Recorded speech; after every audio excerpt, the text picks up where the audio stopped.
తిరిగి BCN news కి స్వాగతం. కోనసీమ తిరుమలగా వర్ధిల్లుతున్న వాడపల్లి శ్రీ వెంకటేశ్వర స్వామి ఆలయం భక్తులతో కిటకిటలాడుతోంది. శనివారం స్వామికి ప్రీతికరమైన రోజు సందర్భంగా ఆలయంలో ప్రత్యేక పూజలు నిర్వహించారు. స్వామివారి దర్శనానికి వచ్చిన భక్తులకు ఎలాంటి ఇబ్బందులు తలెత్తకుండా ప్రత్యేక ఏర్పాట్లు చేసినట్టు ఆలయ అధికారులు తెలిపారు. భక్తులు అధిక సంఖ్యలో హాజరై స్వామిని దర్శించుకుని మొక్కులు చెల్లించుకున్నారు.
ధాన్యాన్ని విక్రయించుకునే సమయంలో రైతులు పూర్తిగా మోసపోతున్నారని ప్రభుత్వం వెంటనే జోక్యం చేసుకుని రైతులను దళారుల నుండి కాపాడాలని కోరుతూ వైసీపీ నాయకులు పశ్చిమ గోదావరి జిల్లా భీమవరంలోని కలెక్టరేట్లో జాయింట్ కలెక్టర్కు వినతిపత్రం అందజేశారు.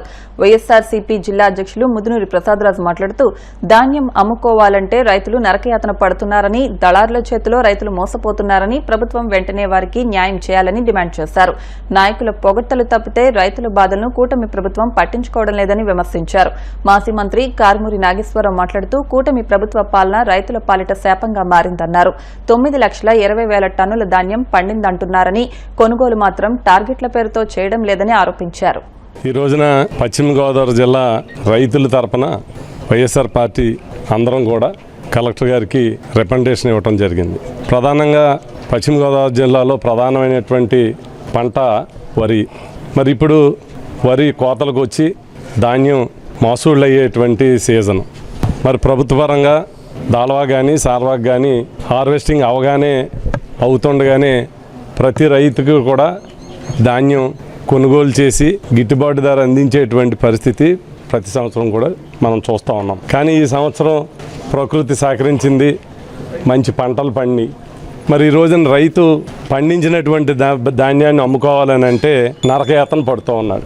సరైనటువంటి గిట్టుబాటు ధర లేక దళారుల చేతిలోకి ఈ ధాన్యం వెళ్ళేటువంటి పరిస్థితి డబ్బులు వారికి అందేటువంటి పరిస్థితి ఈ ప్రభుత్వంలో చూస్తూ ఉన్నాం. ఎందుకంటే గతంలో ఒక రైతుకి అండగా ఉండాలని రైతు భరోసా ఇచ్చినా, రైతుకి అన్ని రకాల పెట్టుబడి సాయం ఇచ్చినా, రైతు పండించినటువంటి ధాన్యాన్ని గిట్టుబాటు ధర అందించి ఎక్కడా కూడా మయాన్ని దళారులు లేకుండా నేరుగా ప్రభుత్వమే కొనేటువంటి పరిస్థితిని ఏర్పాటు చేశాం. రైతు భరోసా కేంద్రాలు ఏర్పాటు చేసి ధాన్యం కేంద్రాలుగా అక్కడే వారిని అధికారులు నియమించి ప్రతి ఎకరా ప్రతి గింజ పండినటువంటి పంటని రైతుకి నేరుగా డబ్బులు పడేటట్టుగా ఏర్పాటు చేయటం జరిగింది. మయాన్ని కమిషనర్దారుడా రైస్ మిల్లర్తో సంబంధం లేకుండా ఎక్కడ అవినీతి తావు లేకుండా గతంలో రైతుకి గిట్టుబాటు ధరతో పాటు ప్రభుత్వం నిర్ణయించినటువంటి ధర అందేలా చర్యలు తీసుకోవటం జరిగింది. కానీ ఇప్పుడు చూస్తూ ఉంటే ప్రభుత్వం 1740 రూపాయలు గిట్టుబాటు ధర అనౌన్స్ చేస్తున్నారు. ఈ రోజున ప్రతి రైతుకి నేరుగా ఎంత పడుతుందని అంటే 1400 నుంచి 1500 రూపాయలు వారికి అందుతూ ఉంది. ఏంటి అని అంటే మయాన్ని కమిషన్దారుడు లేదు నచ్చినటువంటి రైస్ మిల్లుకి అక్కడ వారు కొనటం, వారు అడిగినటువంటి రేటుకి ఇచ్చేటువంటి పరిస్థితి. ఏంటి ఎంత తగ్గిస్తున్నారు అని అంటే వారు చెప్పేటువంటి సమాధానం మాచూర్ % ఎక్కువగా ఉంది, 2 తడిసింది నోకవుతుంది. గతంలో కూడా ఉన్నాయి, తడిసినటువంటి ధాన్యం ఉంది గతంలో మాచూర్ శాతం. ఎందుకనంటే ఇప్పుడు యంత్రాలు వచ్చినాయి, పంట అలాగా కొయ్యగానే రైస్ మిల్లు తోలేటువంటి పరిస్థితి, తేమ శాతం ఎక్కువగా ఉండేది. కానీ గతంలో ఒక్క గింజ కూడా తేమ శాతం కానీ 30% వరకు కూడా మరి ఎక్కడైనా నోకైనా కూడా కొనేటువంటి పరిస్థితిని గతంలో ఏర్పాటు చేశాం. ఇప్పుడు తేమ శాతం 20 ఉంటే తగ్గించేస్తూ ఉన్నారు, కటింగ్ అంటూ ఉన్నారు. అలాగే ఎక్కడైతే మీరు మాచూర్ తేమ శాతం చూపించి లేదు మొక్క అయిందని చూపించి మరి తక్కువ రేటుకి కొంటున్నారు, వారి మీద వెంటనే చర్యలు తీసుకోవాలని మీ ద్వారా మరి ప్రభుత్వాన్ని డిమాండ్ చేస్తూ ఉన్నాం. ఇవాళ ఈ కూటమి ప్రభుత్వం వచ్చిన తర్వాత రైతుల పాలిట శాపంగా మారింది. మరి గతంలో జగన్మోహన్ రెడ్డి గారు ఉన్నప్పుడు పంట వస్తుందనేటప్పటికీ 2 మీటింగులు పెట్టి ధాన్యం ఎలా కొనాలి, ఎలా కొనుగోలు చేయాలి అని ఒక దిశ నిర్ణయించి మనంతా కూడా సూచనలు చేసేవారు. ఆ రకంగానే మనం ఈ క్రాప్ చేసేవాళ్ళం. ఈ క్రాప్ ద్వారా మనం ఇన్సూరెన్స్ కూడా కట్టేవాళ్ళం, రైతుకి బాసటగా నిలవాలని. మన రైతు భరోసా కూడా ఇచ్చే కార్యక్రమం చేసేవారు. ఇవాళ అన్నీ కూడా ఈ గాలికి ఎగిరిపోయే పరిస్థితి చేశారు.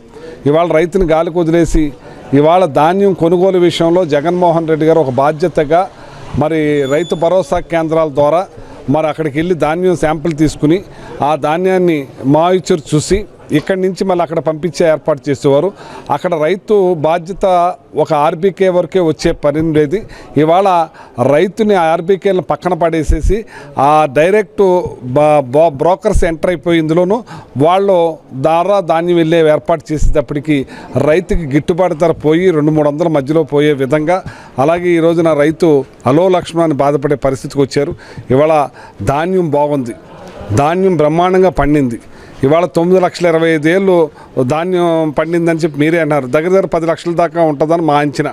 మరి అటువంటిది లాస్ట్ గింజ మేము ఏదైతే ధాన్యం తడిసిపోయి మొక్కైపోయిన ధాన్యాన్ని కూడా మేము ఆ రైతుకి లాస్ లేకుండా తోలే ఏర్పాటు చేస్తాం. ఇవాళ బాగున్న ధాన్యం ఇంత ఎండలతో చక్కగా ఇదైన ధాన్యాన్ని మరి మధ్యలో మాయిచూరు రాలేదని అది రాలేదని చెప్పి వంకతోటి దోపిడీ చేసే పరిస్థితికి తీసుకొచ్చారు. ఇవాళ రైతు గురించి ఆలోచనే లేదు. ఇవాళ మంత్రి ఉన్నారు, ఆ మంత్రి ఆర్భాటంగా మంత్రి అయిన వెంటనే మేము అది చేస్తాం, వెంటనే డబ్బులు వేసేస్తాం ఒక రోజులోనే అని 24 గంటలు అని చెప్పారు. మీరు 24 గంటలు వేస్తారో 4 రోజులు వేస్తారో 5 రోజులు వేస్తారో వేయండి, కానీ లాస్ట్ గింజ వరకు కొనే బాధ్యత మీరు తీసుకోవాలి. మరి మొన్న చేతులెత్తేసి మంత్రి గారు అంటాడు మేమంతా ఈ గవర్నమెంట్ కొనే పరిస్థితి లేదని అంటున్నారు. ఎట్టి పరిస్థితుల్లోనూ రైతుకి అన్యాయం జరగకూడదు. ముందొచ్చిన రైతు ముందు అమ్ముకుంటున్నాడు, మరి తర్వాత వచ్చిన ధాన్యం ఎవరికి అమ్ముకుంటారని నేను అడుగుతున్నాను. మరి ఈ కూటమి ప్రభుత్వం అధికారంలోకి వచ్చి సంవత్సరం అయింది. ఈ సంవత్సరంలోనే ప్రతి రైతు కూడా రోడ్డెక్కి అన్నమో రామచంద్రప్రభు అనే పరిస్థితికి ఈ కూటమి ప్రభుత్వం ఈరోజు పాలన చేస్తుంది. ఈరోజు రైతులందరూ కూడా రోడ్డెక్కే పరిస్థితికి ఈరోజు మరి కూటమి ప్రభుత్వం తీసుకొచ్చిందంటే మరి ఆ డబుల్ ఇంజిన్ సర్కారు ఏ విధంగా పనిచేస్తుందన్నది ప్రజలు గమనిస్తున్నారు, అలాగే అధికారులు కూడా గమనిస్తున్నారు. దీన్ని అంతటినీ కూడా దృష్టిలో పెట్టుకుని రేపు రాబోయే రోజుల్లో రైతులకు ఏ విధంగా ఏదైతే ఆయన అన్నదాత సుఖీభావ గతంలో జగన్మోహన్ రెడ్డి గారు మరి వైఎస్ఆర్ రైతు భరోసా అని చెప్పేసి 13,500 ఇచ్చాడు, మేము 20,000 ఇస్తామని చెప్పడం జరిగింది. కానీ ఈ ప్రభుత్వం వచ్చి దాదాపు అప్పుడే 3వ పంట ఇది. ఈ 3 పంటలు అయినప్పుడు కూడా మరి అన్నదాత సుఖీభావ 20,000 రూపాయలు మరి ఏ రైతుకు కూడా ₹1 కూడా అకౌంట్లో వేసిన దాఖలాలు లేవు.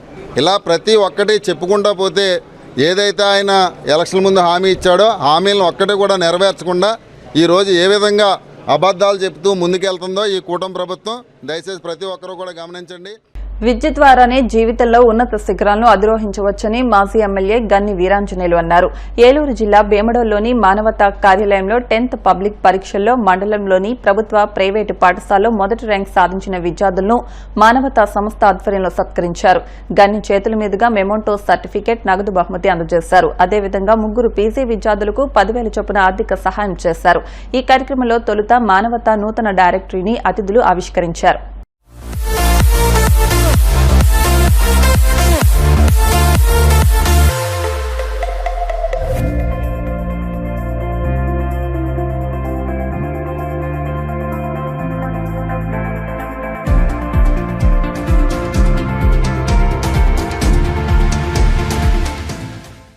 అత్యుత్తమ మార్కులు సాధించినటువంటి విద్యార్థులందరికీ కూడా నగదు పురస్కారాలు అలాగే సర్టిఫికేట్లు ఇచ్చి ప్రోత్సహించే పని చేసినందుకు భీమడోలు మానవతా సంఘాన్ని హృదయపూర్వకంగా అభినందిస్తూ ఈ యొక్క ఎవరైతే మరి బాగా మార్కులు సంపాదించినటువంటి విద్యార్థులు ఉన్నారో వాళ్ళందరికీ కూడా మరి రాబోయే రోజుల్లో మిగతా వాళ్ళకు కూడా ఒక ఇన్స్పిరేషన్ కలిగించే విధంగా ఒక మంచి కార్యక్రమం ఏర్పాటు చేసి ఈ కార్యక్రమానికి చేసినటువంటి జిల్లా అధ్యక్షులు కానీ మండల అధ్యక్షులు కానీ అలాగే వివిధ మండలాల నుంచి జిల్లాలో ఉన్నటువంటి మానవతా పెద్దలు హాజరైనటువంటి ఎవరైతే బహుమతులు అందుకున్నారో వారి యొక్క తల్లిదండ్రులు మిగతా వాళ్ళందరికీ కూడా ఈ కార్యక్రమం తరఫున స్వాగతం పలుకుతూ చాలా సంతోషం.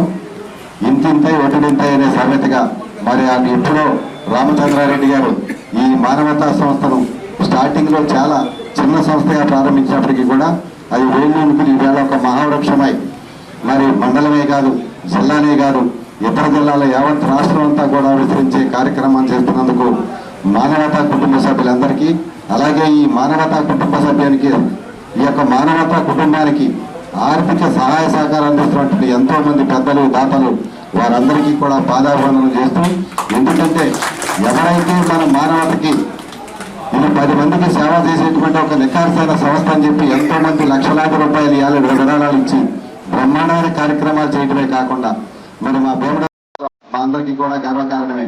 వార్తలు ముగించే ముందు ముఖ్యాంశాలు మరొకసారి. ఉద్యోగాల విషయంలో ఆదివాసీ గిరిజన యువత అధైర్యపడొద్దన్న మంత్రి సంధ్యారాణి. కూటమి ప్రభుత్వంలోనే గిరిజనులకు న్యాయం జరుగుతుందని స్పష్టీకరణ. అమరావతి కోసం తాజాగా 52,000 కోట్ల అప్పులు. రాజధాని పేరుతో చంద్రబాబు భారీ దోపిడీకి తెరతీశారని మాజీ మంత్రి అంబటి ఫైర్. చేబ్రోలు బైపాస్ లో హత్య కేసు నిందితులు అరెస్ట్. భార్య ప్రియుడు సహకరించిన మరో వ్యక్తిని అదుపులోకి తీసుకున్న కాకినాడ జిల్లా పోలీసులు. గోవిందనామ స్మరణతో మారుమోగిన కోనసీమ తిరుమల. వాడపల్లి వెంకన్న దర్శనానికి పోటెత్తిన భక్తజనం. ఈ వార్తలు ఇంతటితో సమాప్తం. మరిన్ని వార్తల కోసం BCN digital YouTube channel, Facebook page ను ఫాలో అవ్వండి. అప్డేట్ వార్తల కోసం ప్లీజ్ సబ్స్క్రైబ్.